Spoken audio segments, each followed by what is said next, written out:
Hello students, welcome to Easy Lessons. In the last session, we saw the different categories of data structures. In this session, we are going to discuss about the different types of derived data structures. And in the last session itself, we told that there are three categories of derived data structures: linear and non-linear data structures, static and dynamic data structures, and contiguous and non-contiguous data structures. So first of all, let us discuss what are linear and non-linear data structures. Okay, from the term itself, it's clear that the data is arranged in a linear fashion in a linear data structures. So, in the situations where the data is to be stored as a list, or when the user want to store the data as a list or a single row or a single column, we can depend on linear data structures. These linear data structures can be implemented in different ways. Either the linear data structures may be contiguous or non-contiguous, or it may be static or dynamic. Anyway, the data will be stored as a list. In that case, that particular data structures are known as linear data structures. Examples are arrays, stacks, queues, and linked list. We have already given a rough idea about arrays, stack, queues, and linked list in the last session. Okay, moving on to non-linear data structures. In certain situations, the user want to store the data as a hierarchy, or the data should be arranged in a branched way. So, in situations where the user want to store the data like a hierarchy, we can depend on non-linear data structures. Under this category, we have two data structures, trees and graphs, by which we can store data in a hierarchical way or in a branched way. We have already told that tree is a data structures in which data are stored in a tree fashion, and graphs are data structures where it is a collection of nodes and edges. Mainly it is used in mathematical applications. So here we are seeing the examples of linear and non-linear data structures. Look, this is an array. Array can be categorized under linear data structures because here the data is stored as a list. And coming on to the stack, stack is also behaving like a list. So stack also comes under linear data structures. In the same way, queue comes under linear data structures. And take the example of linked list. Look here, even the data is stored in scattered locations. It behaves as a list. So we can say that linked list is also a linear data structure. So these four comes under linear data structures: arrays, stacks, queues, and linked list. Trees and graphs comes under non-linear data structures. In the figure itself, we can see that the data is not stored as a list. It is stored in a tree fashion or in a hierarchical way. And so, trees and graphs can be categorized under non-linear data structures. Okay. Next, we can move on to static and dynamic data structures. Next category is static and dynamic data structures.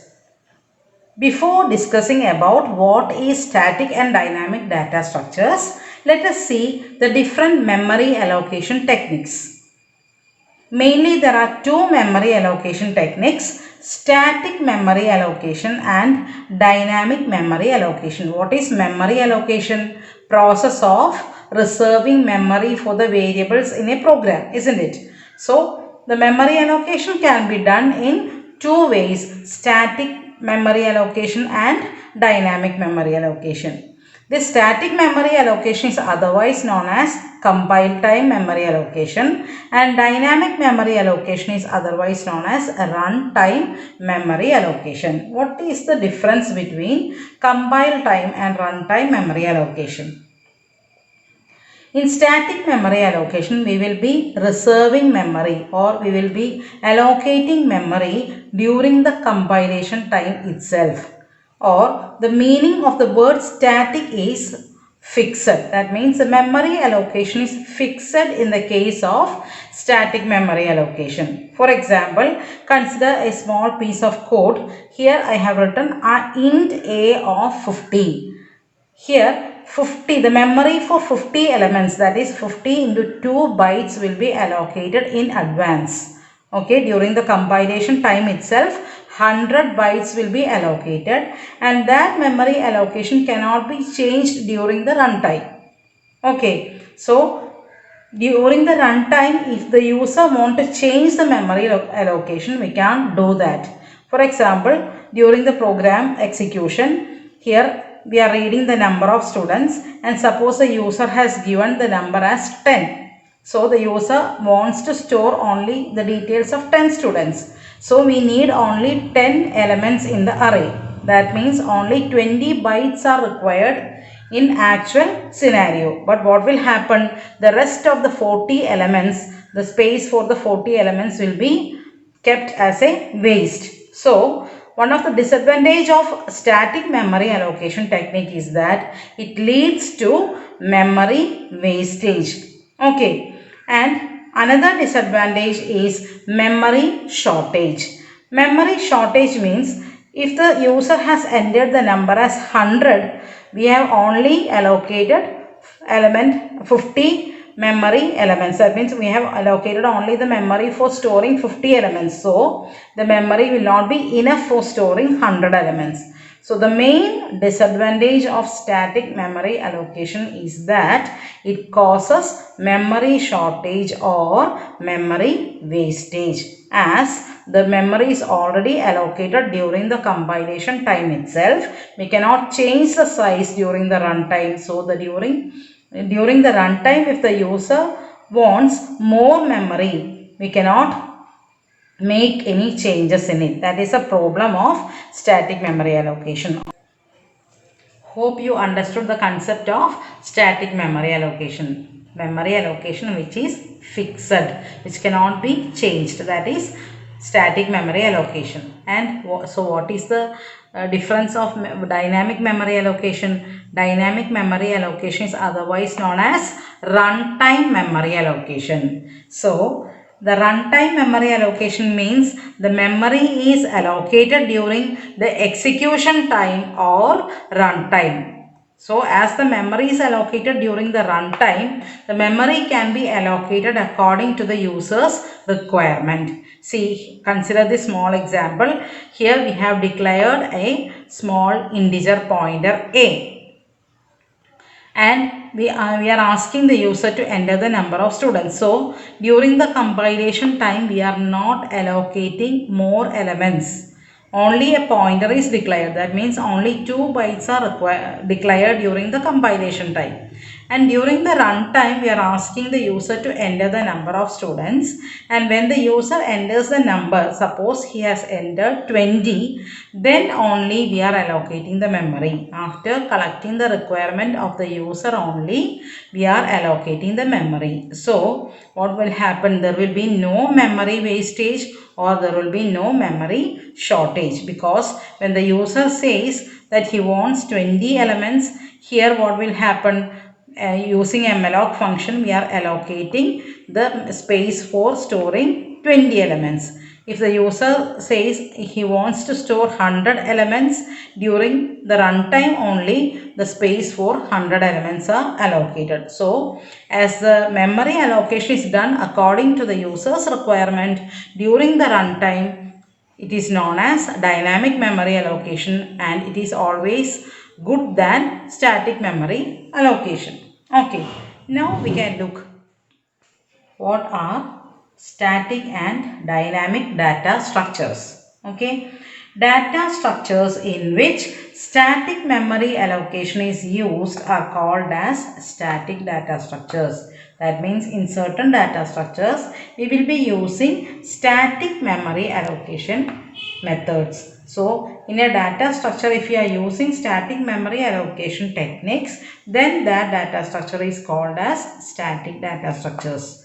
For example, array, stack, queues, trees and graphs can be categorized under static data structures because stacks, queues, trees and graphs can be created using the data structure array. All these are derived data structures. So we have already told that data structures which are derived from other data structures are called as derived ones. So here the peculiarity of stacks, queues, trees and graphs is that they can be implemented in different ways.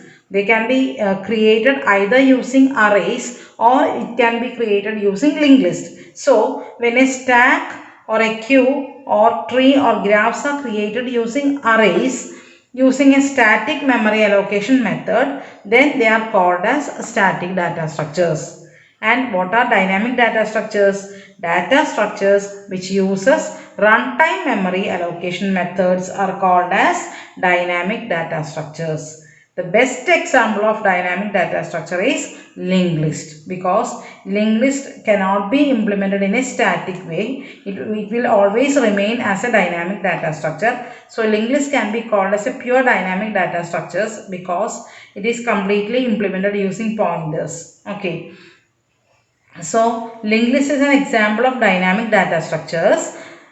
And in the same way, we can say that arrays, stacks, queues, trees, graphs, etc. can be categorized under dynamic data structures also. Why? These data structures can be created also using linked list. So, when these data structures are created using linked list, they comes under dynamic data structures. And if they are created using arrays, they comes under static data structures.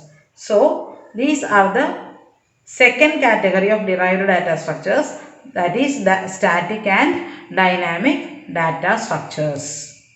The last categories are contiguous and non-contiguous data structures. What is contiguous data structures? If we want to store the data as a single contiguous block or a single continuous block, that particular data structures are called contiguous data structures. That means when the data in a data structure is stored in the primary memory as a continuous block, then it is a contiguous data structure. Consider the example of array. If I want to store an array of 100 elements in the memory, I need 100 into 2 bytes, that means 200 bytes as a contiguous block. Then only I can store an array. So, in such cases, these types of data structures are known as contiguous data structures. That means the data structures in which elements are stored as a continuous block. Okay. But what is the disadvantage of contiguous data structure? In the case of contiguous data structure, memory utilization is less because in some situations, sometimes the memory will be available in the primary memory in scattered location. Consider an example. If the memory contains 100 bytes, 200 bytes in one location and 100 bytes in another location. But we cannot store array in that particular case. We need these 200 bytes as a continuous block itself. Only then we can store the data properly. So even if the memory is available as free space, we cannot utilize it if we are using contiguous data structures. What about non-contiguous data structures? Data structures which can be stored in scattered locations. That means even if the memory space, free space is available as scattered manner in a scattered locations, we can store the data using pointers. That means the data are stored in different locations. Wherever the free space is available, we can store the data there, and these scattered data are linked together using pointers. So it acts as a list itself. Okay, so the memory can be utilized in an effective manner while using a non-contiguous data structure. Why? Because even when the free memory space is available in anywhere in the primary memory, if it can be stored, it can be used for storing the data, and we can link those memory locations using pointers. So memory utilization is maximum in the case of